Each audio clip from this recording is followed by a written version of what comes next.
Hi students, welcome back to Jnanadri classes. I am Guru Prasad Hattigaudar from Vijaypur district, currently working as a social science subject teacher in private school. The students, as per your request, many students requested me to do the videos in both languages like English medium and as well as Kannada medium. So that's why I'm going to discuss with you remaining some questions in both languages. And the students, already I have made two videos on SA1 exam revision. So in previous part 2 video, there was a technical issue, that's why I couldn't continue or complete that video. But although now I am going to continue the next question. Means only 7 questions were discussed. In this video, I will discuss further questions like question number 8, 9, 10 like that. And this is part 3 video. Part 3 video. In video series, it is part 3. Part 1 and part 2 videos. Both videos links are given in the description box. There you can check it. Okay. And there is one more YouTube channel of mine, that is Guru Globe YouTube channel, that also you can check it and subscribe it. And other YouTube channels also there, Mahavir Jain Academy and Hugar Social Academy. Those YouTube channels also you can check it for science and social science subjects. So without wasting much time, I'm coming to the point here. Now I'm going to write the 8th question on the board. So what is that 8th question and what is the answer for that? Let's see. Okay, fine. Question is on the board. 8th question. What were the impacts of British land tax systems in India? See, the British brought 3 kinds of land tax systems, namely called permanent Jamindari system, Mahalwari system and Raitwari system. Those 3 systems made a lot of significant impacts or effects on the Indian farmers, especially on the Indian farmers.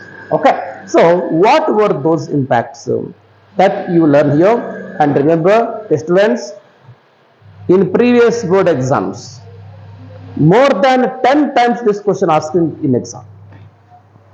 ಈಗಾಗಲೇ 10ಕ್ಕಿಂತ ಹೆಚ್ಚು ಸಲ more than 10 times ಈ question board exam ಅಲ್ಲಿ ಕೇಳಿದ್ದಾರೆ. ಹೀಗಾಗಿ ಈ question ನಿಮಗೆ SA1 ಎಕ್ಸಾಮ್ಗೆ ಬರುವಂತ ಸಾಧ್ಯತೆ ಬಹಳ ಅದ. ಹೀಗಾಗಿ ಈ ಕ್ವಶನ್ಗೆ ಏನು ಆನ್ಸರ್ ಇದೆ ಆ ಆನ್ಸರ್ನ ನೋಡ್ಕೊಳ್ಳಿ ಮತ್ತು ಆ ಆನ್ಸರ್ನ ಒಂದು ನೆನಪಿಟ್ಟುಕೊಳ್ಳಿ. ಓದಿ ನೆನಪಿಟ್ಕೊಳ್ಬೇಕು. ಬೈಹರ್ಟ್ ಮಾಡೋದಕ್ಕಿಂತ ಓದಿ ನೆನಪಿಟ್ಟುಕೊಳ್ಳೋದು ಉತ್ತಮ. ಸೊ ಏನಿದಕ್ಕೆ ಆನ್ಸರ್ ಇದೆ ಅನ್ನೋದನ್ನ ನಿಮಗೆ ಅಲ್ಲಿ ಬರೀತಾ ಹೋಗ್ತೇನೆ. And remember, for this question, answer is already given in textbook. There are 6 points are given there and you write same to same those 6 points in exam also. Don't change even word also. Don't try to write in your own sentence. ಈ text book ಅಲ್ಲಿ ಏನು ಕೊಟ್ಟಿದ್ದಾರೆ sentence 6 sentence ಕೊಟ್ಟಿರಲ್ಲ, 6 sentence, 6 sentence ಅಥವಾ 6 points ಅನ್ನ ಯಥಾವತ್ತಾಗಿ ಬರೆದ್ರೆ ಮಾತ್ರ ನಿಮಗೆ ಒಳ್ಳೆಯ ಮಾರ್ಕ್ಸ್ ಸಿಗುತ್ತೆ ಅನ್ನುವಂಥದ್ದು. Let's see the answer. Answer is on the board. There are 6 points. First 4 points I have written on the board here. Okay. Remaining 2 points I will write it later. First point is on the board, that is a new class of Jamindars who exploited the farmers was created. Jamindar, it was one class in society. But this class was not originated or existed during the period of Veda or afterwards also. So this Jamindar class was created during the period of British rule. And those Jamindars, they were appointed by the British for the collecting the taxes. And those Jamindars, they were exploiting the farmers for the taxes purpose. So this is one thing. ಅಂದ್ರೆ ಆಗಿನ ಕಾಲದಲ್ಲಿ ಜಮೀನ್ದಾರರು ಅನ್ನುವಂಥ ಒಂದು ವರ್ಗ, ಅದಕ್ಕೆ ಈ ಒಂದು ಬ್ರಿಟಿಷರ ತೆರಿಗೆ ಪದ್ಧತಿಗಿಂತ ಮೊದಲು, ಭೂಕಂದಾಯ ಪದ್ಧತಿಗಿಂತ ಮೊದಲು ಇರಲಿಲ್ಲ. ಈ ಬ್ರಿಟಿಷರ ಭೂಕಂದಾಯ ನೀತಿಯಲ್ಲಿ ಏನು ರೈತರಿಂದ ತೆರಿಗೆಯನ್ನ ವಸೂಲಿ ಮಾಡಬೇಕು, ಕಂದಾಯವನ್ನು ವಸೂಲಿ ಮಾಡಬೇಕು ಅಂತ ಒಂದಷ್ಟು ಜಮೀನ್ದಾರರನ್ನು ನೇಮಿಸಿದ್ರು. ಆಗ ಈ ಜಮೀನ್ದಾರ್ ಅನ್ನುವಂತಹ ಒಂದು ವರ್ಗ ಸಮಾಜದಲ್ಲಿ ಹುಟ್ಟಿ ಬೆಳೀತು. ಇದು ಮೊದಲನೇ point. The second impact is there, the farmers who were subjected to the exploitation of the jamindars, they also became landless slowly.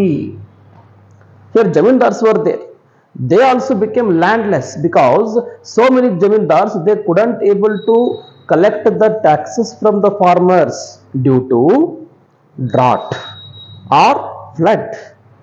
This is why the company seized the lands, agriculture lands of the zamindars. Thus zamindars they became landless. ಅಂದ್ರೆ ಇಲ್ಲಿ ಜಮೀನ್ದಾರರು ಹಂತ ಹಂತವಾಗಿ ಕ್ರಮೇಣವಾಗಿ ನಿಧಾನವಾಗಿ ಅವರು ತಮ್ಮ ಭೂಮಿಯನ್ನ ಕೃಷಿ ಭೂಮಿಯನ್ನ ಕಳೆದುಕೊಳ್ತಾ ಬಂದ್ರು. ಯಾಕೆಂತಂದ್ರೆ ಜಮೀನ್ದಾರರಿಗೆ ಬ್ರಿಟಿಷರು ವಹಿಸಿಕೊಟ್ಟಂತಹ ಕಂದಾಯವನ್ನ ಕಲೆಕ್ಟ್ ಮಾಡುವ ಸಂಗ್ರಹಿಸುವಂತಹ ಒಂದು ಏನು ಅವಕಾಶವನ್ನ ಕೊಟ್ಟಿದ್ರು, ಜವಾಬ್ದಾರಿಯನ್ನು ಕೊಟ್ಟಿದ್ರು, ಅದನ್ನು ಅವರಿಗೆ ಸರಿಯಾಗಿ ನಿಭಾಯಿಸಲಿಕ್ಕೆ ಆಗಲಿಲ್ಲ. ಅರ್ಥಾತ್ ಅವರಿಗೆ ರೈತರಿಂದ ಕಂದಾಯವನ್ನ ಸರಿಯಾಗಿ ಸಂಗ್ರಹಿಸಲಿಕ್ಕೆ ಸಾಧ್ಯವಾಗಲಿಲ್ಲ. ಯಾಕೆ? ಆಗ ಕೆಲವೊಂದು ಸಂದರ್ಭದಲ್ಲಿ ಪ್ರವಾಹ ಬರ್ತಿತ್ತು, ಇನ್ನೂ ಕೆಲವು ಸಂದರ್ಭದಲ್ಲಿ ಬರಗಾಲ ಉಂಟಾಗ್ತಾ ಇತ್ತು, ಅಥವಾ ಮತ್ತಿನ್ನೊಂದು ಸಂದರ್ಭದಲ್ಲಿ ಇಡೀ ಊರೇ ಯಾವುದೋ ಒಂದು ಕಾಯಿಲೆಯಿಂದ ನರಳಿ ಬಹಳಷ್ಟು ಜನ ರೈತರು ಪ್ರಾಣವನ್ನು ಕಳ್ಕೊತಾ ಇದ್ರು. ಉದಾಹರಣೆಗೆ ಪ್ಲೇಗ್ ಅನ್ನುವಂತಹ ಒಂದು ಕಾಯಿಲೆ, ಇಲಿಯಿಂದ ಬರ್ತಕ್ಕಂಥ ಕಾಯಿಲೆ ಅದು. ಆ ಕಾಯಿಲೆ ಬಂತು ಅಂತಂದ್ರೆ ಇಡೀ ಊರೇ ನಾಶ, ಅಷ್ಟು ದೊಡ್ಡ ಕಾಯಿಲೆ ಅದು. ಹಾಗೆ ಎಷ್ಟೋ ಜನ ರೈತರು ಇಲ್ಲಿ ಬಡವರಾದರು ಮತ್ತು ತಮ್ಮ ಆಸ್ತಿಯನ್ನು ಕಳ್ಕೊಂಡ್ರು. ಹೀಗಾಗಿ ಅವರಿಗೆ ಟ್ಯಾಕ್ಸ್ ಅನ್ನು ಕೊಡ್ಲಿಕ್ಕಾಗಿಲ್ಲ. ಇದರಿಂದಾಗಿ ಕಂಪ್ನಿ ಏನ್ ಮಾಡ್ತು, ಜಮೀನ್ದಾರರ ಬಳಿ ಇದ್ದಂತಹ ಲ್ಯಾಂಡ್ ಅನ್ನು ವಾಪಸ್ ಮತ್ತೆ ಕಸಿದುಕೊಳ್ತು ಅನ್ನುವಂಥದ್ದು. ಸೊ ಅದಕ್ಕೆ ನಾವು ಹೇಳ್ತೀವಿ, the zamindars they became landless slowly. This is second impact. Third impact is there, land became a commodity. Here commodity means a thing which we can use for selling or buying. ಯಾವುದಾದ್ರೂ ಒಂದು ವಸ್ತುವನ್ನ ನಾವು ಮಾರಾಟಕ್ಕೆ ಅಥವಾ ಖರೀದಿಗಾಗಿ ನಾವು ಇಟ್ಟಿದ್ದೀವಿ ಅಂತಂದ್ರೆ ಅದಕ್ಕೆ ಕಮೋಡಿಟಿ ಅಂತ ಕರಿತೀವಿ. ಆ ರೀತಿಯಾಗಿ ಇಲ್ಲಿ ಲ್ಯಾಂಡ್ ಮೀನ್ಸ್ ಕೃಷಿ ಭೂಮಿ, ವ್ಯವಸಾಯದ ಭೂಮಿ, ಹೊಲ, ಜಮೀನು, ಗದ್ದೆ ಅಂತ ಕರಿತೀವಲ್ಲ, ಅದು ಮಾರಾಟದ ವಸ್ತುವಾಯಿತು. ಅದಕ್ಕೂ ಮುಂಚೆ ಯಾರು ಭೂಮಿಯನ್ನ ಮಾರಾಟ ಮಾಡ್ತಿರ್ಲಿಲ್ಲ. ಆದ್ರೆ ಇಲ್ಲಿ ಬ್ರಿಟಿಷರಿಗೆ ಟ್ಯಾಕ್ಸ್ ಕೊಡಬೇಕು ಅನ್ನೋ ಒಂದೇ ಒಂದು ಕಾರಣಕ್ಕಾಗಿ ರೈತರು ತಮ್ಮ ಹೊಲವನ್ನ ಮಾರಬೇಕಾಗಿ ಬಂತು. ಹೊಲ ಮಾರಾಟದ ವಸ್ತುವಾಗಿ ಬದಲಾಯಿತು ಅನ್ನೋಂಥದ್ದು. Next, loans. ಇದರಲ್ಲಿ ಇದೇ ಪಾಯಿಂಟ್ ಅಲ್ಲಿ ಬರ್ತಾ ಇದ್ದು, loans could be raised by mortgaging the lands. Mortgaging that is what?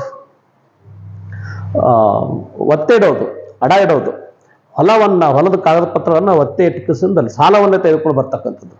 ಆ ಥರ ರೈತರು ಮಾಡಲಿಕ್ಕೆ ಶುರು ಮಾಡಿದ್ರು. Then fourth one point is here, many zamindars also had to mortgage their lands in order to pay the land taxes.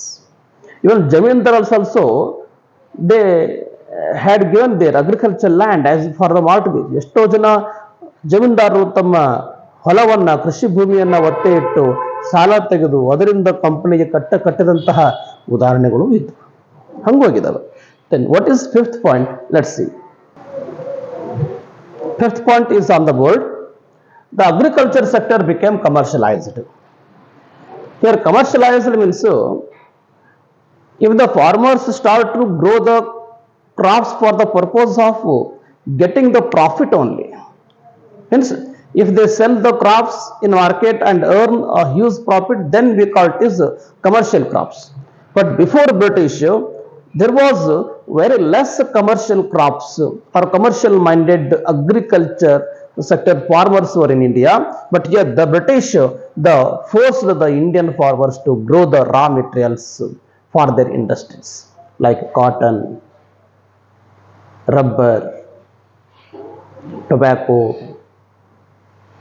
cocoa, many things we see. ಇಲ್ಲಿ ಏನಾಗ್ತದೆ ಅಂತಂದ್ರೆ, ಬ್ರಿಟಿಷರು ನಮ್ಮ ಭಾರತದ ರೈತರಿಗೆ ಒತ್ತಾಯ ಮಾಡ್ಲಿಕ್ಕೆ ಶುರು ಮಾಡಿದ್ರು.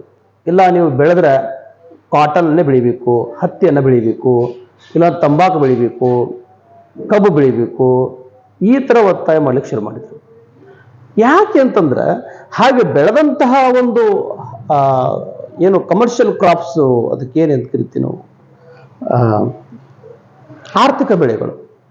ಆ ಆರ್ಥಿಕ ಬೆಳೆಗಳನ್ನ ಅಂದ್ರೆ ಈ ಕಾಟನ್ ಅನ್ನ ಫಾರ್ ಎಕ್ಸಾಂಪಲ್ ಕಾಟನ್ ಅನ್ನ ಬ್ರಿಟಿಷರು ಇಂಗ್ಲೆಂಡಿಗೆ ಒಯ್ದು ಅಲ್ಲಿ ಅದನ್ನ ಸಿದ್ಧ ವಸ್ತುವನ್ನಾಗಿ ರೆಡಿಮೇಡ್ ಕ್ಲಾತ್ ಅನ್ನ ರೆಡಿ ಮಾಡಿಕೊಂಡು ಡ್ರೆಸ್ ರೆಡಿ ಮಾಡಿಕೊಂಡು ಅದನ್ನ ತಂದು ಮತ್ತೆ ಈ ಭಾರತಕ್ಕೆ ಇಂಡಿಯಾ ತಂದು ಇಲ್ಲಿ ಮಾರಾಟ ಮಾಡ್ತಿದ್ರು. ಸೊ ಹೀಗೆ agriculture sector it became commercialised. Before the farmers var growing only food crops, oil seeds or burious crops they were growing it, but commercialized was started in agriculture. This is one thing. And another one, sixth one point, last point, the money lenders became strong.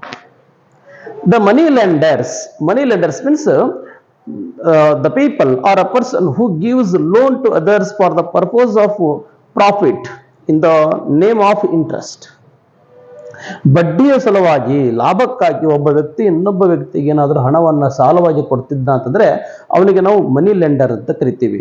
Such money lenders became strong because a lot of farmers of India they had taken loan from the money lenders for paying the taxes to the Britishers.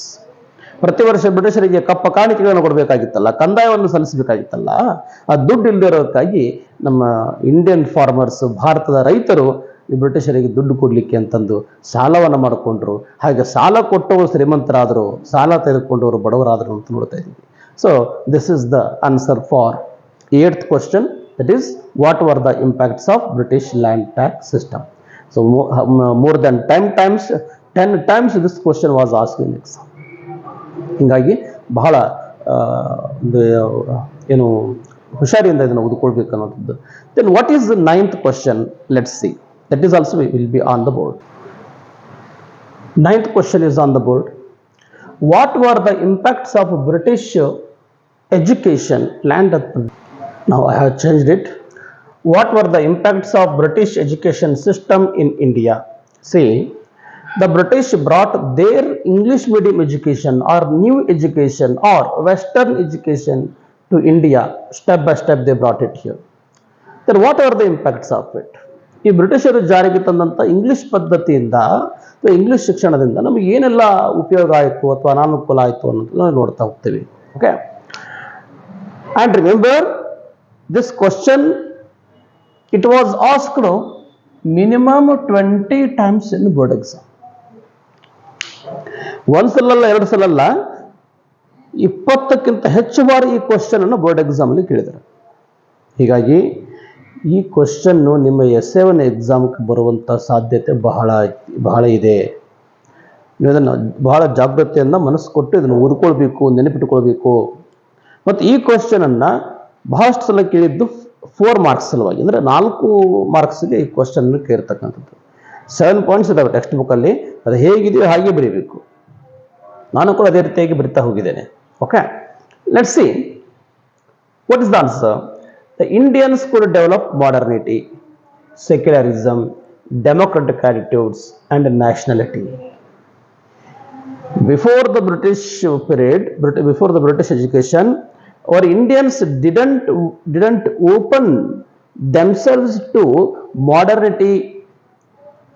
A lot of Indians were too much orthodox people. ಅತಿಯಾದ ಸಂಪ್ರದಾಯವನ್ನು ಪಾಲಿಸುವಂತಹ ಜನರಾಗಿದ್ದರು. ಅಂತಹ ಜನರು ಇಲ್ಲಿ ಆಧುನಿಕತೆಯತ್ತ ಹೊರಡಿದರು ಅಂತ. ಅಂದರೆ ಆಧುನಿಕ ಸಂಗತಿಗಳನ್ನು, ಪಾಶ್ಚಿಮಾತ್ಯ ಸಂಗತಿಗಳನ್ನು, ಒಳ್ಳೊಳ್ಳೆ ಸಂಗತಿಗಳನ್ನು ಅಳವಡಿಸಿಕೊಳ್ಳಿಕ್ಕೆ ಸ್ಟಾರ್ಟ್ ಮಾಡಿದ್ರು ಅಂತ. That is one thing, modernity. The second thing is that secularism. Secularism means considering all religions are equal. No one religion is great, no one religion is low. Respecting other religions also. That concept we call secularism, and this concept was emerged among the Indians. Then third one is here democratic attitudes. Present our India is a democratic nation. We have adopted democratic government. ಈ democratic attitudes ಅಂದ್ರೆ ಪ್ರಜಾಸತ್ತಾತ್ಮಕ ಮನೋಭಾವವನ್ನ ಜನರು ಅಳವಡಿಸಿಕೊಂಡ್ರು. ಈಗೇನು ಪ್ರತಿ 5 ವರ್ಷಕ್ಕೊಮ್ಮೆ election vote ಹಾಕ್ತೀವಲ್ಲ, ಪ್ರತಿನಿಧಿಗಳನ್ನು, representatives ಅನ್ನು, MLA, MP, MLCಗಳನ್ನ ಎಲೆಕ್ಟ್ ಮಾಡಿ ಕಳಿಸ್ತೀವಲ್ಲ, this is democratic, part of democratic system. ಈ ಒಂದು ಸಿಸ್ಟಮ್ ಅನ್ನ, ಮನೋಭಾವವನ್ನು ಜನರು ರೂಢಿಸಿಕೊಂಡ್ರು. ಅಂದ್ರೆ ಅದಕ್ಕಿಂತ ಮುಂಚೆ ಇದ್ದಂಥ ರಾಜಪ್ರಭುತ್ವದ ಮೇಲೆ ಇದ್ದಂತಹ ಜನರ ಒಂದು ನಂಬಿಕೆ ಬರ್ತಾ ಕಡಿಮೆ ಆಗ್ತಾ ಬಂತು. ಆ ಒಂದು ಪದ್ಧತಿಯನ್ನು ಅವರು ಬೆಂಬಲಿಸೋದನ್ನ ಕಡಿಮೆ ಮಾಡ್ತಾ ಬಂದರು. ಈ ಪ್ರಜಾಸತ್ತಾತ್ಮಕ ಪದ್ಧತಿಯನ್ನು, ವ್ಯವಸ್ಥೆಯನ್ನು ಬೆಂಬಲಿಸಲಿಕ್ಕೆ ಆರಂಭಿಸಿದ್ರು ಅನ್ನೋಂಥದ್ದು. Then rationality along with nationalistic ideals. ರಾಷ್ಟ್ರೀಯ ಪ್ರಜ್ಞೆಯನ್ನು, ರಾಷ್ಟ್ರೀಯ ವಿಚಾರವನ್ನು ಅಳವಡಿಸಿಕೊಳ್ಳೋದ್ರ ಜೊತೆಗೆ ವೈಚಾರಿಕ ಹಂತಗಳನ್ನು, ವೈಚಾರಿಕತೆಯನ್ನು ಕೂಡ ಅವರು ಅಳವಡಿಸಿಕೊಂಡ್ರು. ಪ್ರತಿಯೊಂದನ್ನು ವಿಚಾರ ಮಾಡೋದು, ಯಾವುದೇ ಪದ್ಧತಿ ಇರಲಿ, ಆಚಾರ ವಿಚಾರಗಳಿರಲಿ, ಯಾವುದನ್ನೇ ಇರಲಿ, ಪ್ರತಿಯೊಂದನ್ನು ವೈಚಾರಿಕ ನೆಲೆಗಟ್ಟಿನಲ್ಲಿ ನೋಡ್ತಕ್ಕಂಥ ಒಂದು ಪದ್ಧತಿ, ಆ ಒಂದು ವಾತಾವರಣ ನಮ್ಮ ಭಾರತದಲ್ಲಿ ಕ್ರಿಯೇಟ್ ಆಯಿತು, ನಿರ್ಮಾಣ ಆಯಿತು ಅನ್ನೋದು. The second point is here, impatience was received for the local literature and languages. Whatever the local literatures were there, for example in Karnataka, Kannada language is a local language, and Kannada also has very ancient literature.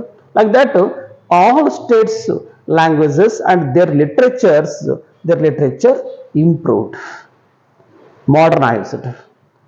ಎಲ್ಲ ರಾಜ್ಯಗಳ ಭಾಷೆಗಳು ಮತ್ತು ಅವುಗಳ ಸಾಹಿತ್ಯ ಆಧುನಿಕತೆಯತ್ತ ಹೊರಳಿದವು.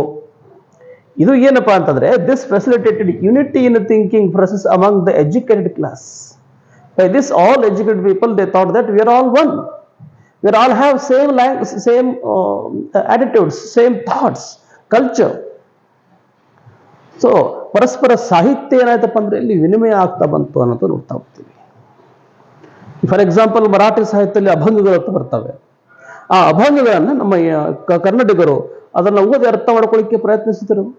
ಅದೇ ರೀತಿ ನಮ್ಮ ಕರ್ನಾಟಕದ ದಾಸ ಸಾಹಿತ್ಯವನ್ನ, ವಚನ ಸಾಹಿತ್ಯವನ್ನ ಮರಾಠಿಗರು, ತಮಿಳಿಗರು, ಮಲಯಾಳಿಗಳು ಅವರು ಇವುಗಳನ್ನು ಓದಿ ಅರ್ಥ ಮಾಡ್ಕೊಳ್ಳಿಕ್ಕೆ ಪ್ರಯತ್ನಿಸಿದರು. ಹೀಗೆ ಸಾಹಿತ್ಯದ ವಿನಿಮಯ ಆಯಿತು ಅನ್ನೋಂಥದ್ದು. That is one thing. ಇದು ಯಾವುದರಿಂದಪ್ಪ ಅಂದ್ರೆ English ಲ್ಯಾಂಗ್ವೇಜ್ನಿಂದ. Those all literature, those all important books were translated into English language. Thus it was happened. Then third point is here, periodicals started emerging. Periodicals means newspapers, daily newspapers, magazines, fortnights, weekly magazines, monthly magazines. So those are all combinedly we called periodicals. Karmaveera, Sudha, ತರಂಗ ಅಂತೆಲ್ಲ ವಾರಪತ್ರಿಕೆಗಳು, ಮಾಸಪತ್ರಿಕೆಗಳು ಮತ್ತು ದಿನಪತ್ರಿಕೆಗಳು ಬರ್ತವೆ. ಸಂಯುಕ್ತ ಕರ್ನಾಟಕ, ಇಂಥ ಎಲ್ಲ ಪತ್ರಿಕೆಗಳು ಹುಟ್ಟಿಕೊಂಡವು. ಆ ಎಲ್ಲ ಪತ್ರಿಕೆಗಳು ಏನ್ ಮಾಡ್ತಿದಪ್ಪ ಅಂತಂದ್ರೆ, ಬ್ರಿಟಿಷ್ ಸರ್ಕಾರದ ಪಾಲಿಸಿಗಳನ್ನ ಮತ್ತು ಬ್ರಿಟಿಷ್ ಸರ್ಕಾರ ಯಾವ ರೀತಿಯಾಗಿ ಕೆಲಸ ಮಾಡ್ತಾ ಇದೆ ಅನ್ನೋದನ್ನು ಗಮನಿಸಿ ಅವುಗಳ ಮೇಲೆ ಸಾಲು ಸಾಲಾಗಿ ಲೇಖನಗಳನ್ನು ಬರಲಿಕ್ಕೆ ಆರಂಭಿಸಿತು. So those newspaper started to write the scrutinized the policies and articles on the British administration. By this, our Indians, they started to criticize the policies or laws or rules, regulations, projects, schemes of the Britishers which were not suitable to the Indians. ನಾವು ಇಂಡಿಯನ್ಸ್ಗೆ ಸರಿ ಹೊಂದಲಾರದಂಥ ಕಾಯ್ದೆ ಕಾನೂನುಗಳನ್ನ, ನೀತಿಗಳನ್ನ ಬ್ರಿಟಿಷರು ಜಾರಿಗೆ ತಂದ್ರೆ ಅದನ್ನ ವಿರೋಧಿಸಲಿಕ್ಕೆ ಆರಂಭಿಸಿದ್ರು ನಮ್ಮ Indians. ಅದು ಯಾವುದೇ ರೀತಿ ಮೂಲಕ ಅವ್ರಿಗೆ ಗೊತ್ತಾಯ್ತು ಅಂದ್ರೆ periodicals ಮೂಲಕ ಅನ್ನೋದು. So one thing. And what is fourth point? Let's see. Fourth point is on the word. New social and religious reformation movements emerged. In the 5th chapter of history, already I learned social and religious reformation movement. However, the reformation was happened in India by Swami Vivekananda, Jyotiba Phule, Dr. Raja Mohan Rai, Swami Dayananda Saraswati, many more were there.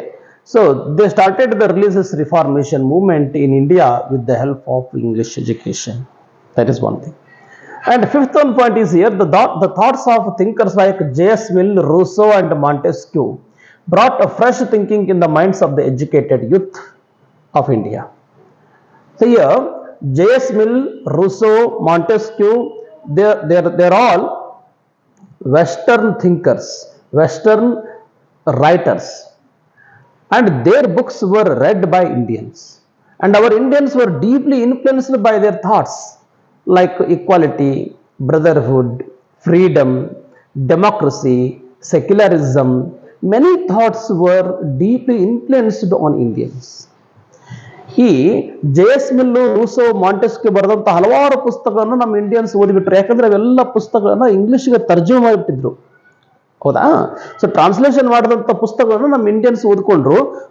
ಇದರಿಂದ ಏನಾಯ್ತು ಅಂತಂದ್ರೆ ನಮ್ಮ ಇಂಡಿಯನ್ಸ್ನಲ್ಲಿ ಹೊಸ ಹೊಸ ಆಲೋಚನೆಗಳು ಹುಟ್ಟಲಿಕ್ಕೆ ಶುರುವಾದವು.